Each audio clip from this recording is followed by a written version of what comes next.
Hello learners, good morning. Welcome back in your YouTube channel M academy. स्वागत है आपका अपना यूट्यूब चैनल एम एकेडमी में। और आज शुरू करेंगे टॉप 20 जीके सीरीज। तो टॉप 20 जो जीके सीरीज है इसमें आपका आज स्वागत है। तो चलिए, आज का सब टॉप 20 जीके सीरीज जो है आपके लिए आ गया है। और अगर आप चैनल पर नए हैं तो चैनल को सब्सक्राइब करें, शेयर करें और साथ ही बेल आइकन दबा लें ताकि अगले वीडियो का अपडेट आप तक आसानी से पहुंच जाए। तो चलिए, आज हम शुरू करेंगे। और शुरू करने से पहले मैं बता दूं कि आप किसी भी कम्पिटिटिव एग्जामिनेशन के लिए तैयारी कर रहे हैं, चाहे वो बीपीएससी टीआरई 4 हो या फिर 71वीं बीपीएससी होगा या फिर आपका एसएससी या और भी सीजीएल वगैरह एमटीएस का कोई भी एग्जाम हो, तो सबके लिए बेस्ट क्वेश्चन आप आज आपके सामने है। तो उन सभी क्वेश्चंस को आप एक एक करके देखेंगे और वीडियो में अंत तक बने रहिए ताकि आपका नॉलेज जो है यहाँ से ग्रो कर सके और आप यहाँ से कम 2 4 5 नंबर जरूर एक वीडियो से पक्का कर सकें। और ये गारंटी है क्योंकि ये सब PYQ है, यानी कि पिछले किसी न किसी एग्जाम में पूछा गया है। तो आपके लिए ये सभी क्वेश्चंस बेहद ही इंपॉर्टेंट हो जाते हैं।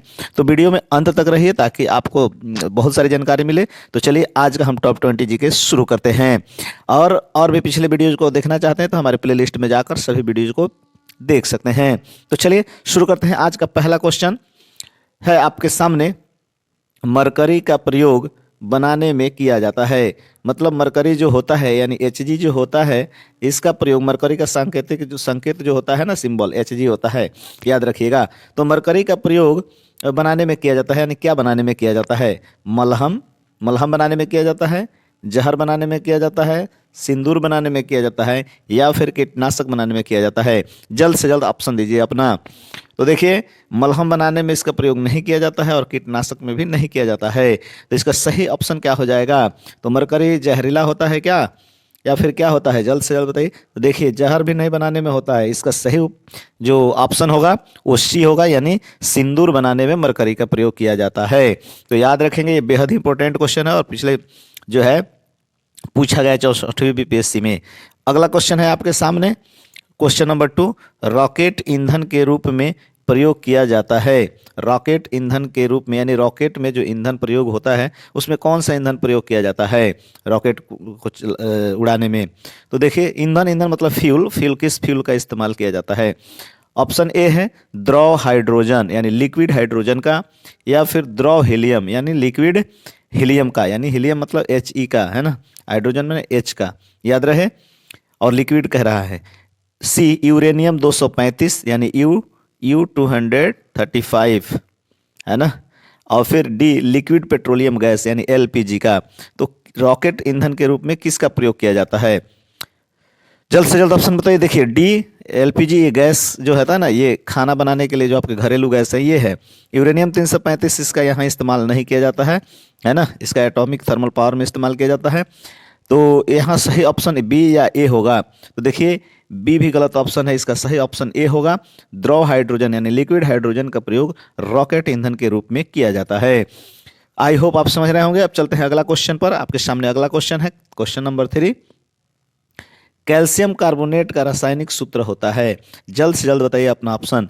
कैल्शियम कार्बोनेट का रासायनिक सूत्र यानी chemical bond of calcium carbonate. Option A है CaC2, ऑप्शन बी है CaCO3, और ऑप्शन सी है CaCl2, और ऑप्शन डी है CaOCl2। तो जल्द से जल्द बताइए कैल्शियम कार्बोनेट का रासायनिक सूत्र। तो देखिए, ये कैल्शियम कार्बोनेट का नहीं है, ये भी नहीं है, ये भी नहीं है।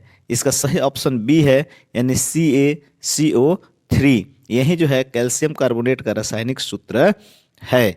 तो याद रखिएगा, जब भी कैल्शियम कार्बोनेट, मैग्नीशियम कार्बोनेट, यानी कार्बोनेट जब शब्द लगा हो ना, कार्बोनेट है ना, तो आप समझिए यहाँ कैल्शियम, तो कैल्शियम का जो सिंबल होता है Ca होता है, और कार्बोनेट का हमेशा कार्बोनेट क्या होता है? तो CO3 होता है, सॉरी CO3 होता है। याद रखिएगा, हमेशा जो है कार्बोनेट क्या होता है? तो CO3 होता है।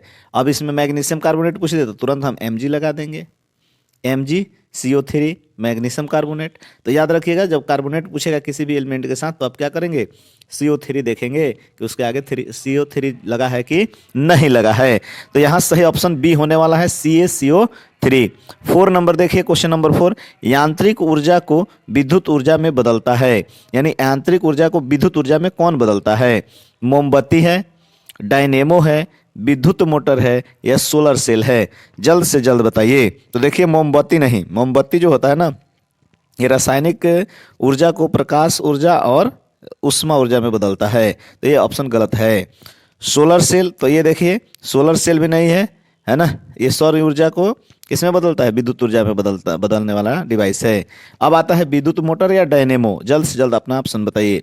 तो विद्युत मोटर भी नहीं होता है। ये विद्युत मोटर जो होता है ना इलेक्ट्रिक ऊर्जा को यांत्रिक ऊर्जा में बदलता है, लेकिन डायनेमो जो होता है, डायनेमो ये जो है आपको यांत्रिक ऊर्जा को विद्युत ऊर्जा में बदलता है। यानी इस डायनेमो को नचाया जाएगा तो ये हमें यांत्रिक मतलब विद्युत ऊर्जा देगा। तो जब हम अपने किसी ना किसी फिजिकल काम करते हैं और उससे जो ऊर्जा निकलती है, तो जो फिजिकल काम करते हैं ना उसी को यांत्रिक ऊर्जा कहा जाता है, याद रखना चाहिए।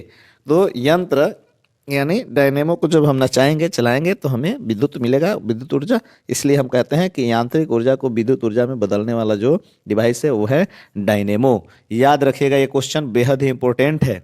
अगला क्वेश्चन नंबर 5 पर चलते हैं। 3, 4 हो गया है तो 5 पर ही है। अब क्वेश्चन नंबर 5 देखिए, बहुत ही बेस्ट क्वेश्चन है। समतल को का एसआई मात्रक होता है। देखिए ये को नहीं है, कोण है। एक्चुअल में टाइप एरर हुआ है, कोण यानी समतल कोण कह रहा है ना, समतल कोण, यहाँ कोण है एंगल, समतल कोण का एसआई मात्रक होता है। समझ में आ गया? तो आपको यहाँ कोण कर देना है, समतल कोण का बात किया गया है यहाँ, सॉरी यहाँ कोण होगा, है ना, कोण याद रखिएगा, यानी एंगल। समतल कोण का एसआई मात्रक है। जल्द से जल्द बताइए समतल कोण का एसआई मात्रक क्या होगा? तो देखिए ए स्टेरेडियन होगा, बी डिग्री होगा, सी रेडियन होता है या फिर डी मोल होता है। जल्द से जल्द बताइए कि समतल कोण का एसआई मात्रक क्या होता है? तो देखिए मोल तो नहीं होता है, मोल तो मास का ये है। अगला चलते हैं डिग्री। तो डिग्री आप देखते हैं ना 60 डिग्री 90 डिग्री, मतलब ये 60 डिग्री 90 डिग्री करते हैं, लेकिन ये समतल कोण नहीं होता है, याद रखिएगा। तो ये भी गलत ऑप्शन है। अब आते हैं स्टेरेडियन कोण या फिर रेडियन कोण। तो रेडियन या स्टेरेडियन, अब इन दोनों में से कोई एक है। जल्द से जल्द ऑप्शन दीजिए। जी नहीं, बहुत लोग स्टेरेडियन दे रहे हैं, ये गलत ऑप्शन है। ए नंबर स्टेरेडियन जो होता है ना घन कोण का होता है। समतल कोण का जो एसआई मात्रक होता है वो होता है रेडियन। क्या होता है? रेडियन। याद रखिएगा 5 नंबर का ऑप्शन सी सही होने वाला है, यानी रेडियन। बाकी सभी ऑप्शन गलत है। क्वेश्चन नंबर 6 आते हैं। लवक पाया जाता है। ये जो लवक होता है ना, लवक कहाँ पाया जाता है? केवल पादपों में पाया जाता है, पादपों में, या फिर केवल मनुष्यों में, या फिर सभी जीवों में, या फिर सूक्ष्म जीवों में? किस में पाया जाता है? तो जल्द से जल्द बताएं कि लवक किस में पाया जाता है? तो देखिए सूक्ष्म जीवों में गलत ऑप्शन है, मनुष्यों में भी गलत ऑप्शन है।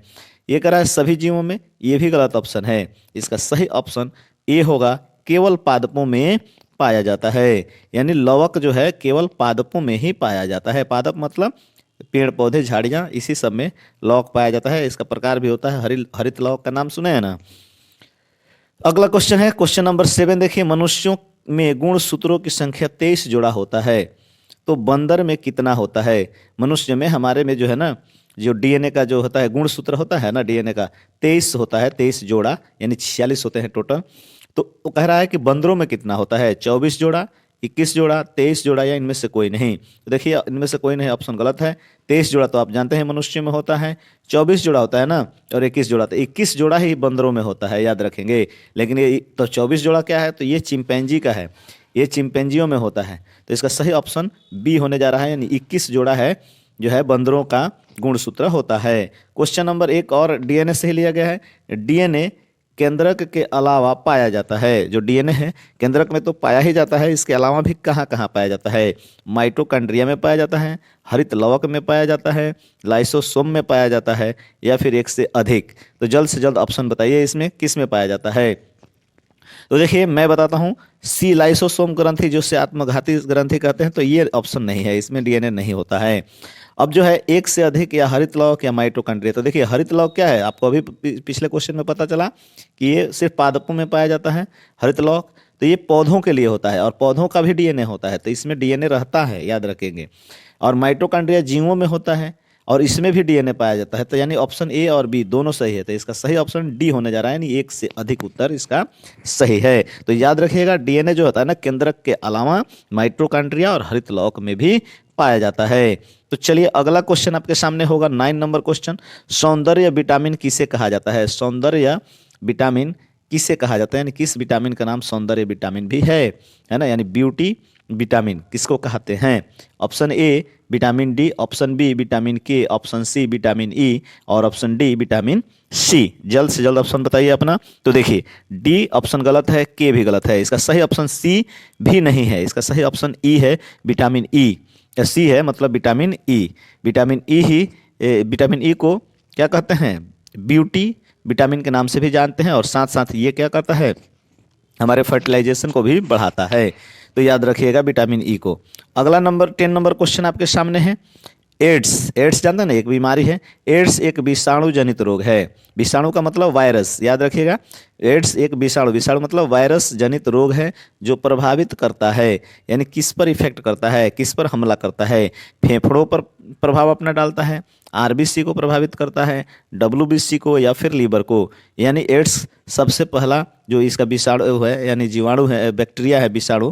तो ये जो वायरस, ये वायरस किस पर हमला करता है? तो देखिए लीवर पर जी नहीं, आरबीसी पर जी नहीं, इसका सही ऑप्शन ए फेफड़ों पर भी नहीं, ये भी गलत ऑप्शन है। ये सही ऑप्शन सी होता है, यानी ये जो होता है ना एड्स का जो वायरस होता है, ये क्या करता है कि डब्ल्यूबीसी पर ही हमला कर देता है, हमारे इम्यून सिस्टम को कमजोर कर देता है, और उसके बाद हमको कोई भी साधारण बीमारी भी हमको जान से मार देता है, चाहे वो बुखार, सर्दी, जुकाम कुछ भी पकड़ लेगा ना, तो उसी से आपकी मृत्यु हो जाएगी। क्यों? क्योंकि डब्ल्यूबीसी आपका खत्म कर देगा ये एड्स वायरस, और आपको इम्यूनिटी सिस्टम बिल्कुल जीरो कर देगा, और आप किसी भी बीमारी को बर्दाश्त नहीं कर पाएगा आपका शरीर, और इस तरीक़ा से मृत्यु हो जाती है आसानी से। इसलिए एड्स से सुरक्षा बहुत जरूरी है। तो चलिए अगला हम क्वेश्चन आपके सामने रखते हैं। क्वेश्चन नंबर 11 देखिए। ऋग्वेद में मंडलों की कुल संख्या है। बताइए ऋग्वेद जो मंडलों में बंटा हुआ है ना, जैसे कि आप पैराग्राफ या चैप्टर में जानते हैं ना, तो उसी तरीके से ऋग्वेद को मंडलों में बांटा गया है। कितने मंडल होते हैं? तो यही पूछ रहा है कि ऋग्वेद में कुल कितने मंडल हैं? 10 मंडल हैं, 12 मंडल हैं, 11 मंडल हैं, 15 मंडल हैं। स्टेट क्वेश्चन है, जल्द से जल्द बताइए। तो देखिए 15 नहीं होता है, गलत ऑप्शन आप लोग दे रहे हैं। कुछ लोग 12 भी दे रहे हैं, ये भी गलत ऑप्शन है। इसका सही ऑप्शन सी 11 नंबर भी नहीं होगा, यानी 11 मंडल भी इसमें नहीं है, इसमें 10 मंडल है। याद रखिएगा ऋग्वेद में कुल मंडलों की संख्या 10 है। क्वेश्चन नंबर 12 देखिए। सिंधु सभ्यता में मुख्य फसल थी। सिंधु सभ्यता में मुख्य फसल कौन सी होती थी? यानी इंडस वैली सिविलाइजेशन आप पढ़े हैं ना, तो उसमें बताइए कि कौन सी फसल यानी क्रॉप्स ज़्यादा मशहूर था, मुख्य फसल था। ऑप्शन ए चना और मूंगफली, ऑप्शन बी धान और बाजरा, सी गेहूं और जौ, और डी सरसों और राई। कौन सा था? तो देखिए धान बाजरा गलत ऑप्शन है, और चना मूंगफली भी गलत ऑप्शन है। इसका सही ऑप्शन सरसों और राई भी नहीं है, इसका सही ऑप्शन सी है गेहूं और जौ, जो है सिंधु सभ्यता का मुख्य फसल था। यानी इंडस वैली सिविलाइजेशन में मुख्य फसल कौन था? तो वो था गेहूं और जौ।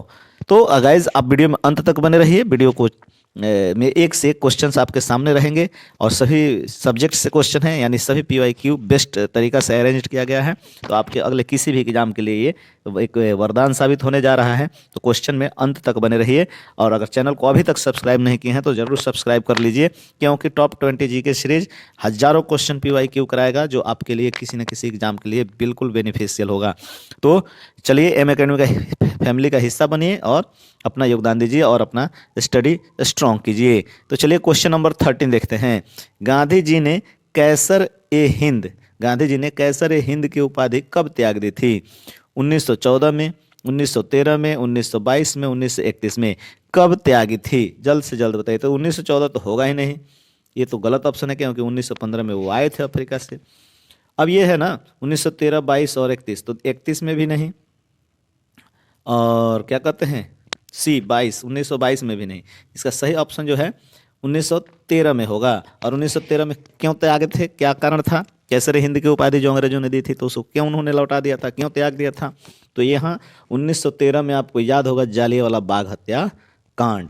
तो जालियांवाला बाग हत्या कांड इतना विदारक था, इतना कष्टदायी था कि इन्होंने कैसर हिंद की उपाधि त्याग दी, और जो है गुरु जो क्या रविंद्रनाथ टैगोर ने जो है सर की उपाधि को त्याग दिया था, याद रखिएगा।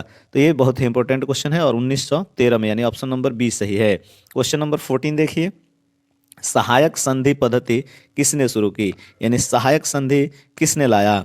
वारेन हेस्टिंग ने, लॉर्ड वेलेस्ली ने, लॉर्ड कॉर्नवालिस ने, लॉर्ड रॉबर्ट क्लाइव ने।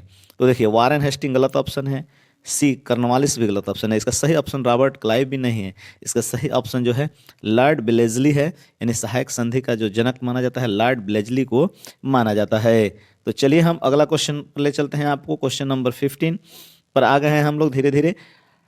तो 1829 ईस्वी में किसने सती प्रथा समाप्त कर दी? सती प्रथा हिंदू का सबसे खराब प्रथा माना जाता था हिंदू समाज में, जो सती प्रथा होती थी। इसमें क्या होता था कि अगर किसी पत्नी का हस्बैंड मर जाए तो हस्बैंड के चिता पर ही पत्नी को भी वहाँ जला दिया जाता था ज़बरदस्ती, तो जिंदा जला दिया जाता था। तो ये सती प्रथा बहुत ही खतरनाक था। तो इसको जो है किसने हटाया? करा ऑप्शन ए है वारेन हेस्टिंग ने, लॉर्ड वेलेस्ली ने, लॉर्ड कॉर्नवालिस ने, विलियम बेंटिक ने।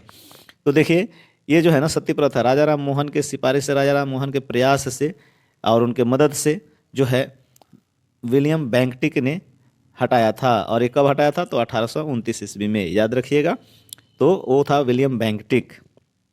अगला क्वेश्चन 16 नंबर, किसके शासनकाल में नर प्रथा, नर बलि प्रथा पर प्रतिबंध लगाया गया? नर बलि यानी पहले ये भी कुप्रथा था कि नर को बलि दिया जाता था किसी भी बड़ा काम करने में, जैसे पुल बन रहा है, घर बन रहा है, या ऐसे भी कोई अच्छा काम है, तो लोग मानते थे कि नर का बलि यानी बेटा या अपने बेटा का किसी का बलि दे देंगे, है ना, या किसी के भी लड़का को किडनैप करके, चोरी करके, और ये लोग बलि दे देते थे। तो मानते थे कि ये जो देवी देवता हैं खुश हो जाएंगे। तो ये कुप्रथा था। तो इस पर प्रतिबंध लगाने वाला कौन था? लॉर्ड हार्डिंग था, लॉर्ड वेलेस्ली था, विलियम बेंटिक था, लॉर्ड कॉर्नवालिस था। कौन था? याद करिए कि जल्द से जल्द बताइए आप। तो देखिए ऑप्शन ए विलियम बेंटिक गलत, वेलेस्ली गलत, लॉर्ड कॉर्नवालिस गलत, इसका सही ऑप्शन ए है लॉर्ड हार्डिंग। यानी लॉर्ड हार्डिंग के शासनकाल में ही जो है नर बलि प्रथा पर प्रतिबंध लगाया गया था।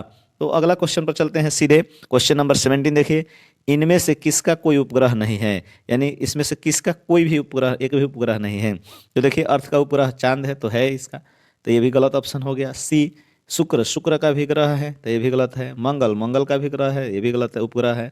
बुध का कोई उपग्रह नहीं है, यानी मर्क्यूरी का कोई उपग्रह नहीं है, इसका कोई सैटेलाइट नहीं है। तो याद रखिएगा इसका सही ऑप्शन ए होने जा रहा है। क्वेश्चन नंबर 18, निम्न में बलित पर्वत के उदाहरण हैं। इसमें से बलित पर्वत कौन है? विंध्याचल, सॉल्ट रेंज, यूराल या फिर ब्लैक फॉरेस्ट? कौन सा जो है बलित पर्वत का उदाहरण है? बलित पर्वत मतलब फोल्ड माउंटेन का उदाहरण है। तो देखिए इसमें जो विंध्याचल है ना, ये फोल्ड माउंटेन, ये ब्लॉक माउंटेन का है उदाहरण। सॉल्ट रेंज भी ब्लॉक है, ब्लॉक माउंटेन है। और ब्लैक फॉरेस्ट भी जो है ये जर्मनी में है पर्वत, तो ये भी जो है ब्लॉक माउंटेन का उदाहरण है। फोल्ड माउंटेन यूराल है, यूराल, एडिज, हिमालय, ये सब फोल्ड माउंटेन है, यानी बलित पर्वत के उदाहरण हो सकते हैं। तो याद रखिएगा ये सभी बेहद इंपॉर्टेंट क्वेश्चन हैं। अब हम आ गए हैं अपने लास्ट क्वेश्चन की तरफ। तो लास्ट क्वेश्चन की तरफ आप देखेंगे जो है सेकेंड लास्ट और लास्ट क्वेश्चन 19 नंबर क्वेश्चन देखिए, पंपास घास के मैदान में पाया जाता है, यानी पंपास घास के मैदान कहाँ पाया जाता है? ऑस्ट्रेलिया में, दक्षिण अफ्रीका में, अर्जेंटीना में, कनाडा में।